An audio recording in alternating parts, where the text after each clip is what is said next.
video, we're going to go over how to record your data for bottle biosay testing. You're going to need a pencil, a data sheet. So this is the CDC data sheet. We also have a PACVEC data sheet available, and then the CDC bottle biosay manual. So first we're going to talk about the CDC data sheet. At the top of the data sheet, it has the date of the mosquito collection, the species you collected and that you're running the test on, the collection location, and then the method, so what kind of trap was it in, basically. Any additional collection information, that's up to you. You could include things like you took agraphs from gravid mosquitoes collected in a gravid trap and then reared them out in the lab and then used those for the testing, something like that. Temperature affects insecticide. So especially if you're running this outside, recording the temperature is something that's really important. A relative humidity of the location that you're running the test. And then the insecticide stock solution date that it was prepared, and then the concentration of the insecticide in micrograms per bottle or micrograms per milliliter, since you're putting 1 milliliter in each bottle. If you don't know where to find that information, inside the manual there is a table that'll show you the different insecticides and the CDC standardized doses. Then if you're using a synergist or an inhibitor, the date that stock solution was made and the concentration for that stock solution, those can be found in the manual. The table shows the concentrations for the different inhibitors. And then the date that the bottles were made, again, I highly recommend that you make the bottles the same day that you're planning on running the test. The time that the bottles were made, date of the testing, the time of the testing, circadian rhythm of the mosquitoes can affect resistance. The person doing the testing, so you put your name, initials, whatever. And then you have a table that has the time points for each of the different readings, so 0, 5, 10, and then every 15 minutes. And then you'll have 2 columns for each bottle. So you have a total of 4 test bottles and a control. And for each bottle, you'll have a column for alive and a column for dead. It's not necessary to fill out both columns the whole way as you're testing. You fill out whichever one's easiest. So at the beginning of testing, it's often easier to fill out how many mosquitoes are dead in each bottle, whereas later on, it might be easier to record how many were alive. When you're done with the test, you'll count how many mosquitoes were in each bottle in total, and then you can use that information to fill out the rest of the columns.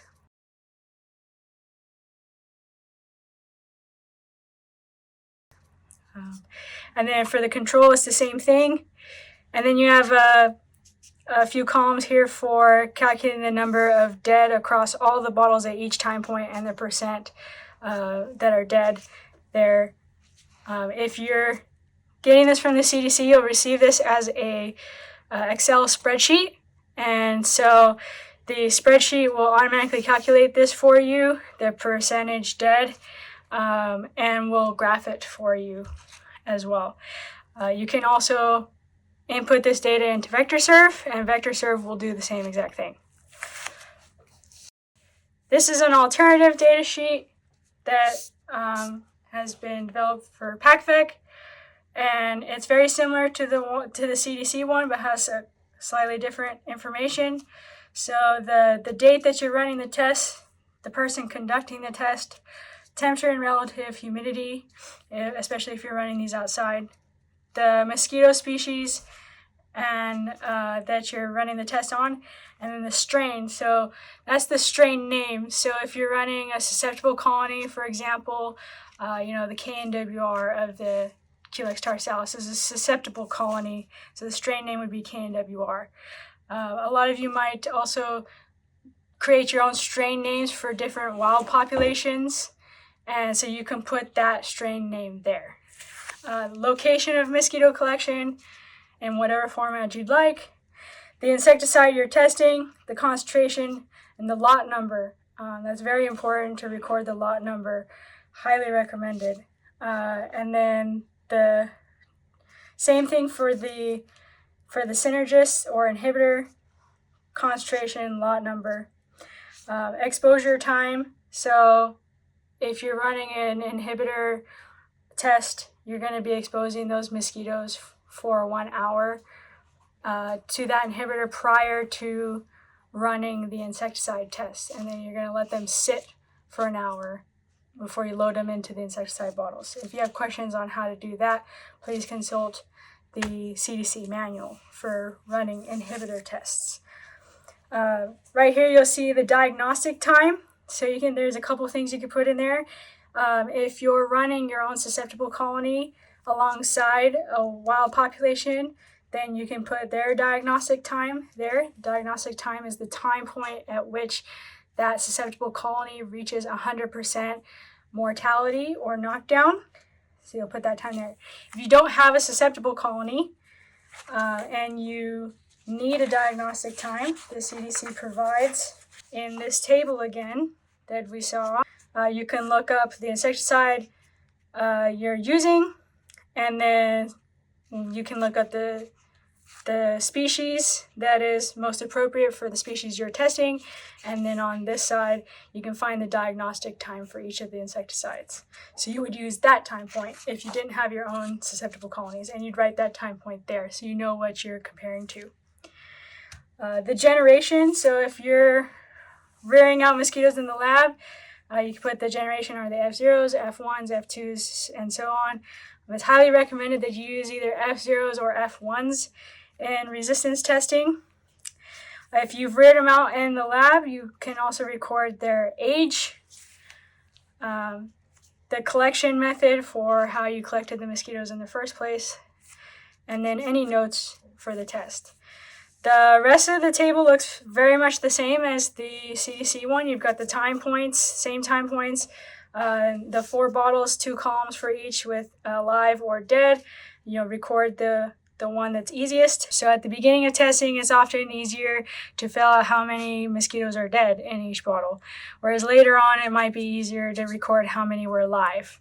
When you're done with the test, you'll count how many mosquitoes were in each bottle in total, and then you can use that information to fill out the rest of the columns.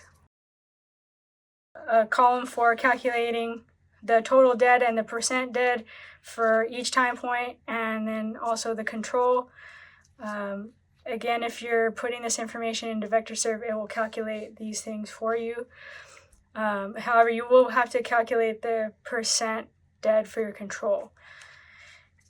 There's some additional rows at the end of the table for holding the total number of mosquitoes counted in each bottle. After you've finished completing your test, you can throw the bottles in a freezer to kill off all the mosquitoes and then count how many are dead. At that point, you can also verify the sex ratios of the mosquitoes in the bottles. And this is especially important if you're having to use both males and females in your assays, and you can use that for each bottle. So there's columns for males and females for each bottle as well. All right, so it's time to read bottle number 2. We're gonna read this bottle for knockdown. So I'm gonna take it out and kind of look at it for a minute and rotate it. I can see that there's a bunch of mosquitoes here at the bottom that are not doing so well. So I'm gonna count those.